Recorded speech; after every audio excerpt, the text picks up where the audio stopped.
बात करेंगे शब्दकोश एवं संदर्भ ग्रंथ में अंतर की। जैसे कि एक प्रश्न आता है कि संयुक्त व्यंजन के संबंध में हिंदी वर्णमाला एवं शब्दकोश में क्या अंतर है।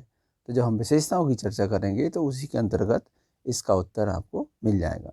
तो सबसे पहले हम बात करें शब्दकोश की विशेषताओं की। तो पहली विशेषता है शब्दकोश शब्दों का खजाना है। इसमें एक भाषाभाषी समुदाय में प्रयुक्त होने वाले शब्दों को संचित किया जाता है। दूसरी विशेषता है हिंदी शब्दकोश में हिंदी वर्णमाला का अनुसरण किया जाता है, परंतु अम से प्रारंभ होने वाले शब्द पहले दिए जाते हैं। तीसरी विशेषता है यद्यपि हिंदी वर्णमाला में कुछ संयुक्त व्यंजन सबसे अंत में आते हैं, परंतु शब्दकोश में उन्हें उस क्रम में रखा जाता है जिन व्यंजनों से मिलकर भी बने होते हैं। जैसे का धन सा बराबर छा, जा धन ज्ञा बराबर ज्ञा, ता धन रा बराबर त्रा, शा धन रा बराबर शा। तो इन सभी को जो कि छा है, ज्ञा है, त्रा है और श्रा है, तो जिस व्यंजन से मिलकर बनते हैं उस क्रम में इनको रखा जाएगा। जैसे छा को का क्रम में, ज्ञा को जा क्रम में, त्रा को ता क्रम में और श्रा को शा क्रम में रखा जाएगा। चौथी विशेषता है स्वर रहित व्यंजन से प्रारंभ होने वाले शब्द उस व्यंजन में इस्तेमाल होने वाले सभी स्वरों के बाद में रखे जाते हैं। जैसे क्या शब्द कौस्तुभ के बाद ही आएगा। संदर्भ ग्रंथ। संदर्भ ग्रंथ की पहली विशेषता है कि संदर्भ ग्रंथ कई प्रकार के होते हैं। संदर्भ ग्रंथ का सबसे विशद रूप विश्व ज्ञान कोश है। इसमें मानव द्वारा संचित हर प्रकार की जानकारी और सूचना का संक्षिप्त संकलन होता है।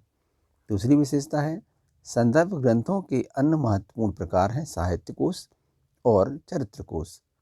साहित्य कोश में साहित्यिक विषयों से संबंधित जानकारियां संकलित होती हैं, जबकि चरित्र कोश में साहित्य, संस्कृति, विज्ञान आदि क्षेत्रों के महान व्यक्तियों के व्यक्तित्व और कृतित्व के बारे में जानकारी संकलित होती है। तीसरी विशेषता है संदर्भ ग्रंथ गागर में सागर के समान है। जब भी किसी विषय पर तुरंत जानकारी की आवश्यकता होती है, संदर्भ ग्रंथ हमारे काम आते हैं। चौथी विशेषता है संदर्भ ग्रंथों में जानकारियों का सिलसिलेवार संकलन शब्दकोश के नियमों के अनुसार ही होता है। अब इसके अंतर्गत दो बातें और स्पष्ट हो जाएंगी कि जैसे 2 नंबर का प्रश्न आया कि शब्दकोश एवं संदर्भ ग्रंथ में क्या अंतर है बताइए।